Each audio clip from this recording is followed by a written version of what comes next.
Medical institute में हार्दिक स्वागत करता हूं। आज हम ह्यूमन एनाटॉमी एंड फिजियोलॉजी और जीएनएम फर्स्ट ईयर के लिए, डी फार्मा फर्स्ट ईयर के लिए जो ह्यूमन एनाटॉमी एंड फिजियोलॉजी का चैप्टर होता है, यहाँ पे हम इसमें रेस्पिरेटरी सिस्टम कैसे कैसे काम करता है, कैसे कैसे हम यहाँ पे ये पूरा प्रोसेस है किस तरीके से काम करता है। आपने नॉर्मली बस ये देखा होगा, जैसे हमने सांस ली और अंदर गई। बहुत सारी चीजें ऐसी हैं, जैसे आप जब सांस लेते हैं अंदर, आपने सांस लिया, किसके थ्रू सांस लिया? नोज के थ्रू सांस लिया। नोज के थ्रू ये अंदर गया, ट्रैकिया के थ्रू ये आपके लंग्स में गया, लंग्स में एल्वियोली होती है, उनके थ्रू कैसे कैसे फिल्ट्रेशन हुआ, इस सारे प्रोसेस में क्या क्या काम हुआ, कैसे कैसे कार्बन डाइऑक्साइड बाहर हुई और ऑक्सीजन इन हुई, कैसे कैसे ये प्रोसेस काम करता है, ये हम सारी चीज देखेंगे। आपके एग्जाम में डी फार्मा और जीएनएम में ये टॉपिक भी बहुत इंपॉर्टेंट है।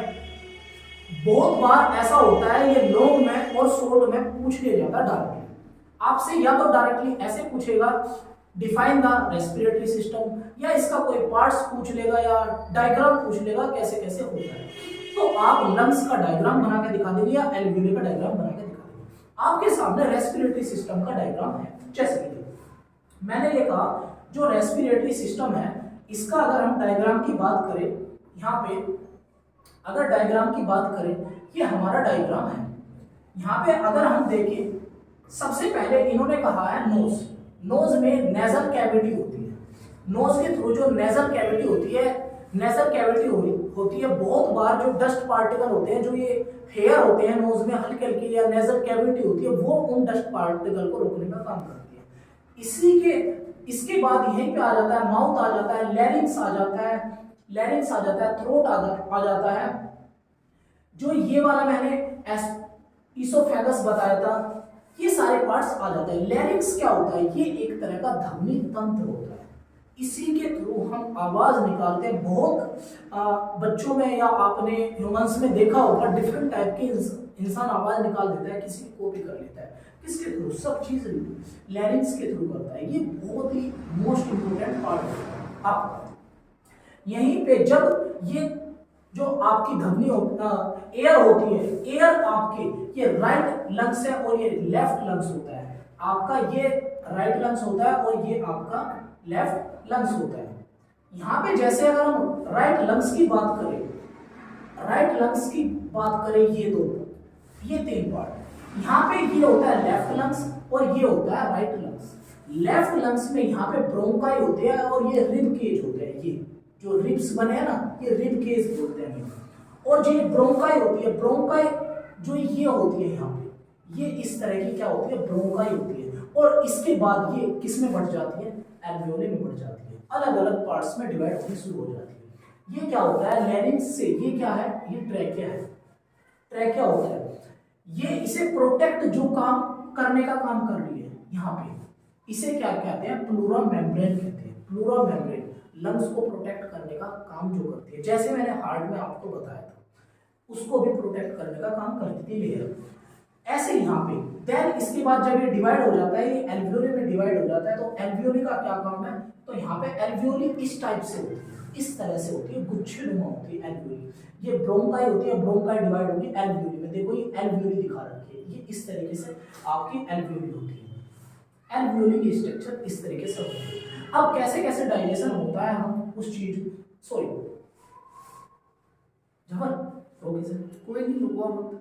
अच्छा, क्योंकि डाइजेशन बोल दिया था मैंने। देख मैं बता रहा हूँ, कोई प्रॉब्लम नहीं, गलत हो गया। हाँ। रुक, होल्ड हुआ, दोबारा स्टार्ट कर देना, उसे बीच में से कट कर दूंगा।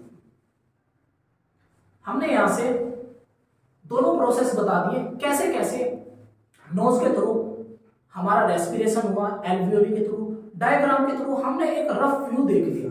अब हम देखते हैं फाइनली ये कैसे कैसे काम करता है, उस चीज को हम देखते हैं। सबसे पहले जानने वाली जो बात है, यहाँ पे आपको दो बात पता होनी चाहिए। दो बात कैसे? देखो, एक तो जो होता है ऑक्सीसप्शन होता है, एक होता है अनऑक्सीसप्शन। अगर हम इंग्लिश में बात करें, एरोबिक रेस्पिरेशन, एक होता है एनारोबिक रेस्पिरेशन।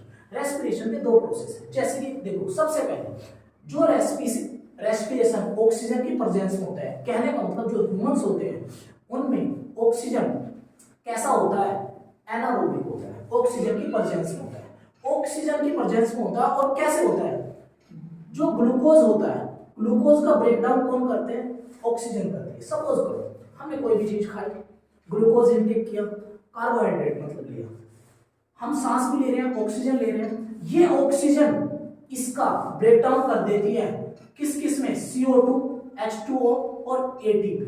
ATP क्या है, एडिनोसिन ट्राइफॉस्फेट, जो कि माइटोकॉन्ड्रिया के अंदर होता है, इसी से हमें एनर्जी मिलती है। ये ह्यूमंस और एनिमल्स दोनों में होता है।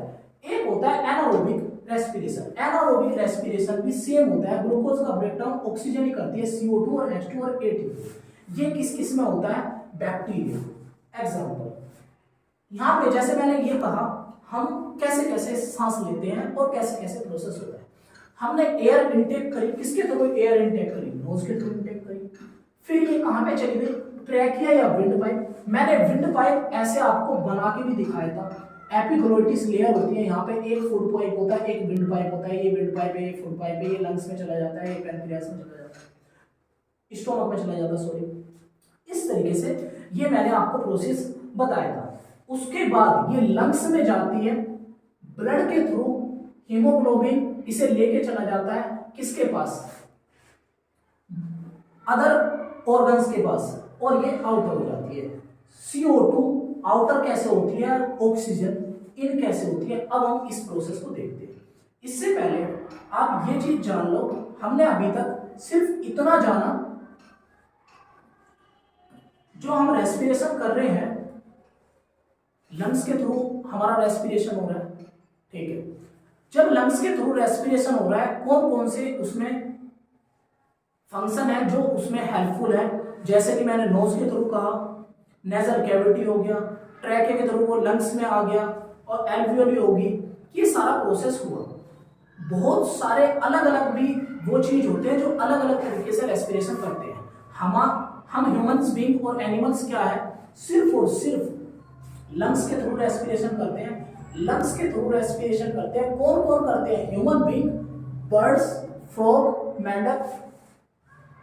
ऑन अर्थ पे मेंढक एक्सेप्शन में आता है। जब अर्थ पे होगा तो वो लंग्स के थ्रू सांस लेगा, लेकिन जब वो पानी में होगा तो वो स्किन के थ्रू सांस लेगा।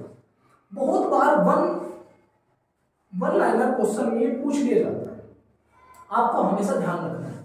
हमेशा ध्यान रखना, जो मेंढक होता है फ्रॉग, वो वाटर में स्किन के थ्रू रेस्पिरेशन करता है, और कैचुआ भी स्किन के थ्रू रेस्पिरेशन करता है। मेंढक अर्थ पर लंग्स के थ्रू रेस्पिरेशन करता है। नेक्स्ट आ जाता है कॉकरोच। कॉकरोच जो होता है ये विंड पाइप के थ्रू रेस्पिरेशन करता है, और इंसेक्ट्स जितने भी कीड़े मकोड़े होते हैं सब विंड पाइप के थ्रू रेस्पिरेशन करते हैं।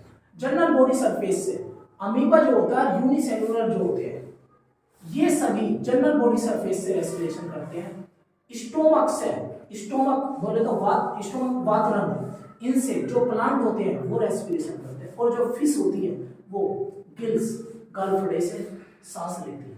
अभी मैंने आपको एक चीज बताई थी, आपको जो मैंने ट्रैकेली स्ट्रक्चर बताई थी इसोफेगस की, वो इस टाइप से मैंने अभी आपको बताई थी। ये एपिग्लोटिस लेयर होती है, फूड पाइप होता है, ये विंड पाइप होता है, ये लंग्स में चला जाता है। हमारा अगर फूड आ रहा है तो स्टोमक में जाएगा, और हम सांस ले रहे हैं तो लंग्स में जाएगी। इस तरीके से हमारा रेस्पिरेशन होगा। नोज में एयर एंटर होती है और CO2 बाहर होती है। इस प्रोसेस में कैसे कैसे काम ये करता है वो चीज हम देखते हैं। नेक्स्ट यहाँ पे एक चीज देखिए, अब यहाँ पे ये डायग्राम है आपके सामने,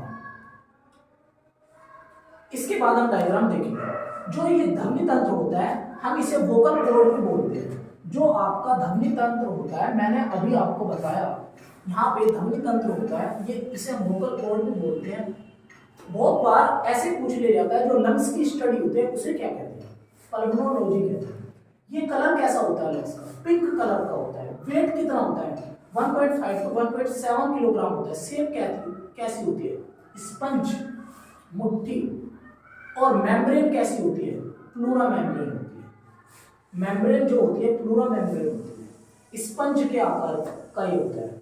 डिफ्यूजन क्या है? डिफ्यूजन अभी मैं आपको बताऊंगा डिफ्यूजन क्या होता है।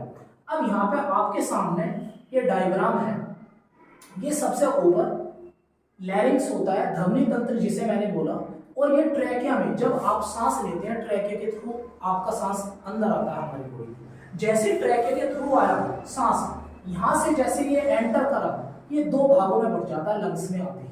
दो भागों में कौन कौन से में? सबसे पहले ये ब्रोंकाई में बढ़ जाएगा, इधर और इधर, फर्स्ट डिफ्यूजन होगा। सेकंड इसका देन डिफ्यूजन होता है ब्रोंकाइल्स में, ब्रोंकाइल्स में इसका डिफ्यूजन हो जाता है। देन इसके बाद एल्वियोली में इसका डिफ्यूजन हो जाता है। लेफ्ट और राइट लंग्स दोनों, राइट लंग्स ये है, लेफ्ट लंग्स ये है। अपने अकॉर्डिंग हम कैसे भी ले सकते हैं, जैसे ये राइट और ये लेफ्ट, ठीक है। यहाँ पे एक प्लूरा मेम्ब्रेन होती है जो इसे प्रोटेक्ट करने का काम करती है, अभी मैंने बताया। एक कार्डियक नोच होती है जिसमें हार्ट होता है, ठीक है। ये लेफ्ट लंग्स होता है, ये राइट लंग्स होता है। इतनी बातें हमने इसमें पढ़ी। अब यहाँ पे सीधी सीधी बात ये आती है, जब हम सांस लेते हैं CO2 बाहर कैसे होती है, ऑक्सीजन इन कैसे होती है। अभी तक हमने ये चीज नहीं जानी, मेन जो बात है सिर्फ यही है। दूसरी बात, एक बात आपको और ध्यान रखने वाली है, जो आपकी एल्वियोली होती है, एल्वियोली जो होती है आपकी, वो सेल ऑफ लंग्स, लंग्स की इकाई जो जिसे कहा जाता है वो एल्वियोली को कहा जाता है। एल्वियोली की जो मैंने आपको रियल स्ट्रक्चर दिखा दी, मैंने यहाँ पे एल्वियोली की स्ट्रक्चर बनाई है। देखो किस तरीके से ये काम करेगी। जैसे कि देखो, जो एल्वियोली होती है, ब्लड जैसे एंटर करेगा, हार्ट के थ्रू ब्लड आया, यहाँ पे पल्मोनरी आर्टरी में जो कि इम्प्योर ब्लड होता है, जब मैंने हार्ट आपको पढ़ाया था तो उस टाइम पे मैंने बताया था जो पल्मोनरी आर्टरी होती है उसमें इम्प्योर ब्लड होता है। इम्प्योर ब्लड जब हमारी बॉडी में एंटर कर रहा है, इसका मतलब CO2 की मात्रा क्या है? ज्यादा है, और ऑक्सीजन की मात्रा कम है। इसका मतलब CO2 ये इम्प्योर ब्लड जैसे ही एंटर करा लंग्स के थ्रू, लंग्स के थ्रू जब एंटर करता है, वहां पे एल्वियोली होती है, लंग्स में एल्वियोली होती है, और वहां पे CO2 की मात्रा ज्यादा है और ऑक्सीजन की मात्रा कम। ये डिफ्यूजन का प्रोसेस यहीं पे होता है। यहाँ पे जब डिफ्यूजन का प्रोसेस होता है, हमेशा हाई पार्टिकल लो पार्टिकल की तरफ जाते हैं, लो पार्टिकल हाई पार्टिकल की तरफ जाते हैं। इसी प्रोसेस में यहाँ पे इस प्रोसेस में ऑक्सीजन की मात्रा ज्यादा हो जाती है और कार्बन डाइऑक्साइड की मात्रा कम हो जाती है। जैसे जैसे ये बाहर निकलती हैं तो ऑक्सीजन की मात्रा ज्यादा हो जाती है, कार्बन डाइऑक्साइड की मात्रा कम हो जाती है। इस प्रोसेस के थ्रू ही ये लेफ्ट ओरिकल में चला जाता है, जब मैंने हार्ट में आपको पढ़ाया जाता है, और बाइकस्पिड जो वाल्व होते हैं उनके थ्रू फिर ये लेफ्ट वेंट्रिकल में चला जाता है। अब ये यहाँ पे प्योर ब्लड हो जाता है और ये अरोटा वेन्स के थ्रू स्मॉल आर्टरीज में जाता है और ऑर्गन्स में जाता है। ये जैसे ही स्मॉल आर्टरीज के थ्रू ऑर्गन्स में जाता है, वहां पे आपको पता है ग्लूकोज है, हमने ग्लूकोज इंटेक किया हुआ है, ऑक्सीजन है, ऑक्सीजन उसका ब्रेकडाउन कर देती है, ATP CO2 बाहर हो जाती है। क्या मेरी बात आप समझ गए? यहीं से यहां से ये सारा प्रोसेस चला और यहां आके CO2 बाहर। इसी प्रोसेस को आप क्या कहते हैं? रेस्पिरेटरी सिस्टम कहते हैं। ये पूरा रेस्पिरेटरी सिस्टम सेम आपको बस याद होना चाहिए कैसे कैसे रेस्पिरेशन हुआ। जैसे आपने यहां अगर मैं कहूं एक हल्का रफली रिव्यू बताऊं, सबसे पहले आपने एयर अंदर ली, नोज के थ्रू अंदर ली, ट्रैकिया के थ्रू, ये दो भागों में डिवाइड हो गई। जैसे ही आपने नोज के थ्रू एयर अंदर ली, ट्रैकिया थी, ये ट्रैकिया ये दो भागों में बट गई, लेफ्ट लंग्स और राइट लंग्स में। यहाँ पे ब्रोंकाइस थी, ब्रोंकाई डिवाइड हो गई ब्रोंक्यूल्स में। फिर एल्वियोली थी, एल्वियोली ने डिफ्यूजन कर दिया, CO2 बाहर कर दी, ऑक्सीजन इन कर दी।